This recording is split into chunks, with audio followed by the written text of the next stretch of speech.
संकरी सी गली से होता हुआ तांगा धीरे धीरे आगे बढ़ रहा था। पूरी रात उस खड़खड़ाती बस में बिताने के बाद इतनी घोर सुबह भी मैं आगे बैठने की जिद करना नहीं भूला था। पापा को डर था कि कहीं मैं झपकी लगकर तांगे से बाहर न टपक पड़ूं, पर 10 साल की उम्र में मैं खुद मुख्तार हो चुका था।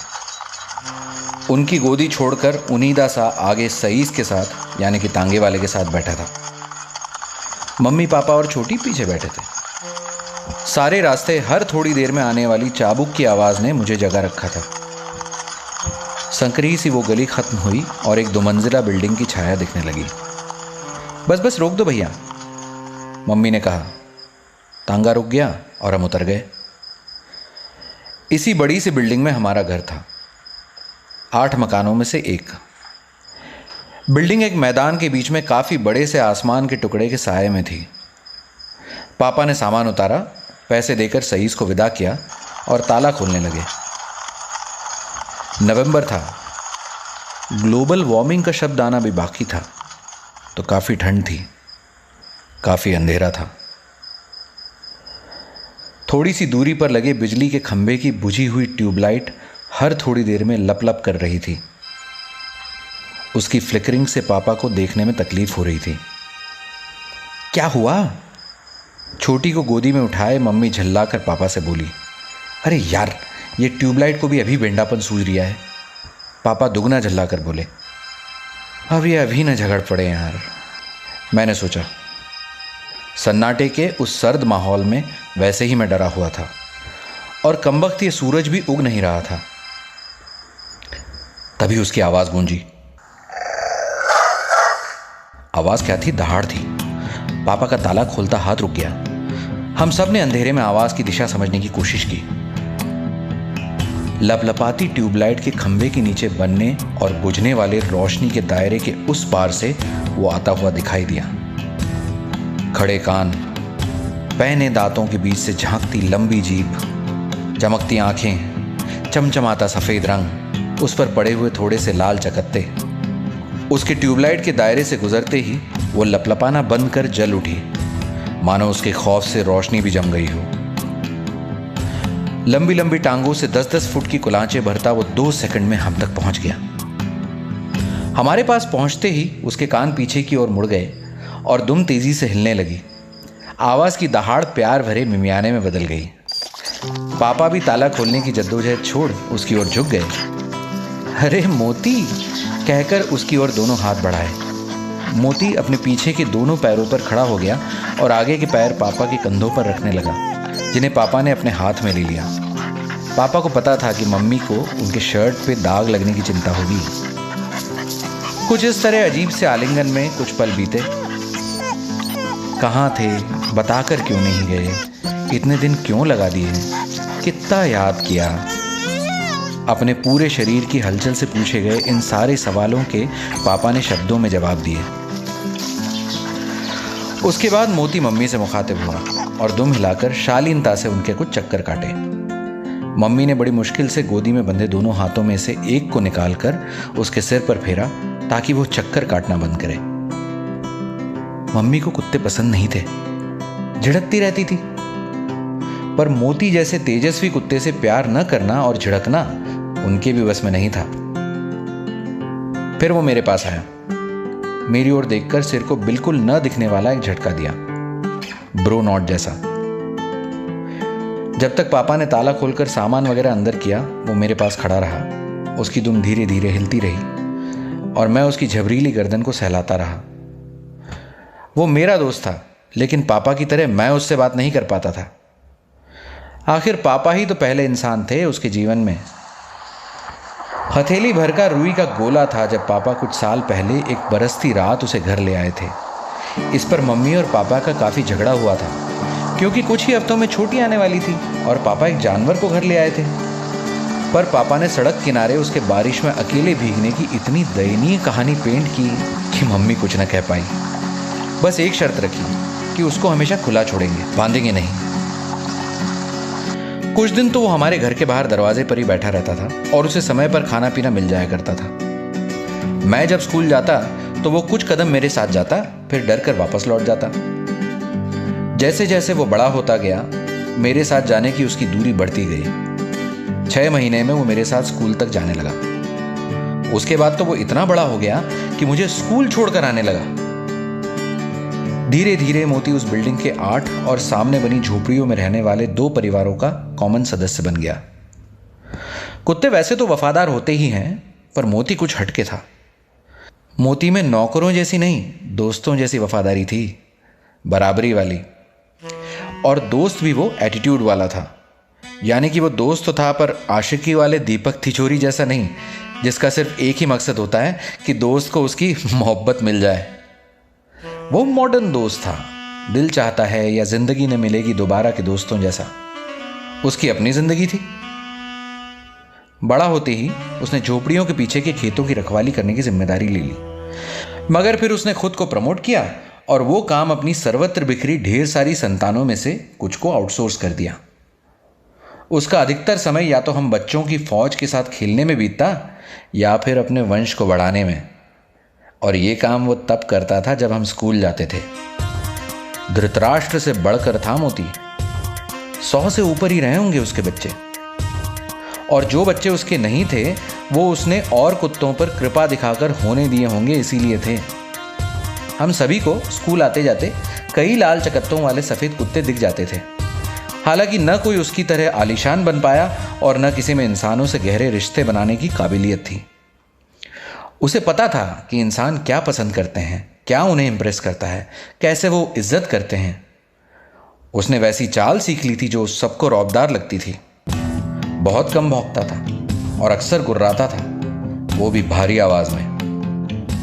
बाकी कुत्तों की तरह कभी भी उस पर धूल और कीचड़ के दाग नहीं लगे होते थे। हमेशा झक सफेद दिखता था। जब भी दौड़ता था बहुत तेज दौड़ता था। गर्मियों में जब हम सब बाहर मैदान पर ही पलंग डालकर सोते थे तो उसके रहते कभी डर नहीं महसूस किया। वो एक तरह का सुपर एंटिटी था, बैटमैन या सुपरमैन की तरह। हमारे उस मैदान पर वैसे तो हम 8 घरों के बच्चों की टीम खेलती थी, पर न्यू कॉलोनी के कुछ बड़े लड़कों की नज़र उस पर थी। क्रिकेट के लिए एकदम आइडियल था ना। एक शाम 2 बड़े लड़के साइकिल पर मैदान का चक्कर लगाते दिखे। हमें लगा कुछ गड़बड़ है, पर कुछ नहीं हुआ। अगली शाम जब मैं स्कूल से घर पहुंचा तो देखा मैदान पर स्टंप गड़े थे, हमारे नहीं थे। थोड़ी नजर घुमाई तो पता चल गया किसके थे। मैं भागा भागा नीरज के पास पहुंचा तो वो बाहर ही बैठा मिला। उसने बताया कि आज का खेल तो नहीं हो पाएगा, उन बड़े लड़कों का मैच है। मुझे लगा ठीक है, एक ही दिन की तो बात है, पर अगले दिन फिर वही। ऐसा करते करते 4 दिन हो गए। वो लोग रोज आ जाते और हमसे पहले स्टंप गाड़ कर खेलना शुरू कर देते। हम चुपचाप मैदान के एक कोने में बैडमिंटन खेलते रहते या उन्हें खेलते हुए देखते रहते। हम में से किसी ने घर पर नहीं बताया था। शनिवार था, स्कूल का हाफ डे। हमने सोचा आज हम उनसे पहले ही स्टंप गाड़ देंगे। सोच तो लिया था, पर ऐसा आमना सामना कभी किया नहीं था हमने। और वो लोग थे भी बड़े। मैं तो डरा हुआ था ही। नीरज तो 7वीं में था और बहुत लंबा था, वो भी डरा हुआ था। पर फिर भी हमने वैसा ही किया। उनसे आधे घंटे पहले ठीक 4 बजे स्टंप गाड़ दिया, खेलना भी शुरू कर दिया। 4:30 बजे वो लोग संकरी गली से आते हुए दिखे। नीरज ने खेल जारी रखने का इशारा किया। मैदान हमारा था, फिर भी डरे हुए हम ही थे। वो लोग बड़े आराम से हंसते खिलखिलाते मैदान में एक तरफ बैठ गए। दीपक आउट हुआ और हमारे खेल की एक इनिंग खत्म हुई। दूसरी टीम बैटिंग करने की तैयारी करने लगी। तभी उन लड़कों का झुंड पिच की ओर बढ़ा। हो गया रे खत्म मैच? उनमें से एक ने पूछा। नहीं, सेकंड इनिंग बची है। क्यों? नीरज ने कहा। अरे बस्कर गावस्कर, कितना खेलेगा? आज तो हमारे 3 मैच हैं। तो हम क्या भजन करेंगे? तुम लोग दूसरा ग्राउंड ढूंढ लो ना, ये हमारा ग्राउंड है। अच्छा, तुम्हारा है? नीरज ने कुछ नहीं कहा, चुपचाप खड़ा रहा। हम सब भी उसके साथ खड़े थे, पर लड़ाई बिल्कुल बराबरी की नहीं थी। उनकी टोली का सबसे छोटा लड़का हमारी टोली के सबसे बड़े लड़के से, नीरज से, बड़ा था। ये उखाड़ तो रहे इनके स्टंप, खत्म खेल तुम्हारा, कहकर वो एक तरफ के स्टंप उखाड़ने लगा। तभी नीरज ने जाकर स्टंप पकड़ लिया। उसने नीरज को एक हाथ से धक्का दिया और स्टंप उखाड़कर उसकी बाह में दे मारा। नीरज वहीं बैठकर दर्द से बिलबिलाकर रोने लगा। हम सब उसकी तरफ दौड़े। चुपचाप अपने अपने घर चले जाओ बच्चों, ये अब से बड़े भैया लोग का मैदान है, ठीक है? वो अपने स्टंप गाड़ते हुए नकली मीठी आवाज में हमसे कहने लगा। तभी मुझे वही चिरपरिचित दहाड़ सुनाई पड़ी। बिजली की फुर्ती से दौड़ता और दहाड़ता मोती न जाने कहां से वहां आ पहुंचा। उसके सारे शरीर के बाल खड़े हो गए थे और इसलिए वो अपने आकार से कहीं बड़ा लग रहा था। अब वो धीरे धीरे घात लगाता और गुर्राता उस लड़के की तरफ बढ़ने लगा। उनमें तकरीबन 20 फुट की दूरी थी। तभी दूसरी तरफ से उनकी टोली का दूसरा लड़का स्टंप लेकर मोती की तरफ बढ़ा। मोती ने उसकी तरफ मुंह करके गुर्राते हुए अपनी धीमी चाल जारी रखी। एक और लड़का हट हट की आवाज करता तीसरी तरफ से उसकी तरफ बढ़ा। उस हट हट ने मोती को उकसा दिया। उसने उसी लड़के की तरफ दौड़ लगा दी। ऐसे चार्ज करते भेड़ियानुमा कुत्ते को देखकर उसका हौसला एक पल में पस्त हो गया। मुंह से अजीब सी आवाजें निकालता वो भागा और मोती उसके पीछे भागा। वो गिर गया तो मोती ने उसे काटा नहीं, बस उसकी पतलून पकड़कर सकरी गली की तरफ खींचना शुरू कर दिया। उसके बाकी दोनों साथी उसे बचाने के लिए आगे आए, पर मोती ने फिर से गुर्राकर उनकी ओर चलना शुरू कर दिया। उतनी देर में वो गिरा हुआ लड़का उठकर खड़ा हो गया और सकरी गली की तरफ भाग गया। मोती ने उसका पीछा नहीं किया और इन्हीं दोनों की तरफ धीरे धीरे गुर्राते हुए चलता रहा। वो दोनों भी जब सकरी गली की तरफ जाने लगे तो मोती रुका और बस खड़े खड़े गुर्राता रहा। धीरे धीरे बाकी की टोली भी सकरी गली की तरफ चलने लगी। जाते जाते उनके लीडर ने एक नज़र नीरज की तरफ और एक नज़र मोती की तरफ डाली, जैसे कह रहा हो देख लूंगा। उनके जाने के बाद थोड़ी देर तक मोती सकरी गली की तरफ देखते हुए खड़ा रहा, फिर अचानक झोपड़ी के पीछे वाले खेतों की तरफ भाग गया। नीरज की चोट ज्यादा गहरी नहीं थी। सबने यह किस्सा अपने घर पर नहीं बताने का डिसाइड किया। अगले दिन से हमारा खेल शुरू होने के कुछ देर बाद तक मोती मैदान के किसी न किसी कोने में बैठा हमारी निगरानी करता नजर आ जाता था। फिर एक बार वो 2 दिन तक नजर नहीं आया। पापा शाम को ऑफिस से लौटे। जब उन्हें यह बताया तो वे काफी परेशान हो गए। जा जाकर बिल्डिंग के बाकी लोगों से पूछताछ की, पर किसी ने उसे नहीं देखा था। तोमर अंकल ने कुछ कहा जिसे सुनकर पापा थोड़े डरे से दिखे। मुझे सिर्फ टूटा फूटा सा नगर पालिका आवारा कुत्ते सुनाई दिया। अगले दिन सुबह पापा कुछ ज्यादा ही जल्दी चले गए। शाम को मैदान पर माहौल भी थोड़ा मनहूस सा था। खेल तो रहे थे हम, पर मजा नहीं था। सूरज डूबने से बस कुछ मिनट पहले पापा अपनी साइकिल पर आते हुए दिखे। वे बोलकर तो नहीं गए थे, पर सबको पता था कि मोती को ढूंढने गए थे। पर मोती तो था नहीं उनके साथ। हम सब बच्चे मैदान के एक कोने से उनकी तरफ देख रहे थे। उन्होंने साइकिल स्टैंड पर लगाई, हमारी तरफ देखा और मुस्कुराए। फिर गली की तरफ देखते हुए आवाज लगाई, आजा मोती। मोती अपने चिर परिचित अंदाज में दौड़ता हुआ सकरी गली से मैदान में दाखिल हुआ। सब बच्चे खुशी से चीखे। मोती हमारी तरफ दौड़ा और पापा भी उसके पीछे हल्के से दौड़ते हुए आए। सब लोग सुनो, मोती की गर्दन पे ये पट्टा हमेशा लगा रहना चाहिए, नहीं तो म्युनिसिपालिटी वाले इसे ले जाएंगे, ठीक है? मैंने बाद में पूछा पापा से कि मोती कहां मिला, पर उन्होंने मुझे बताया नहीं। उस दिन वो बाल बाल बचा था, पर अब मोती औपचारिक रूप से पालतू बन गया था।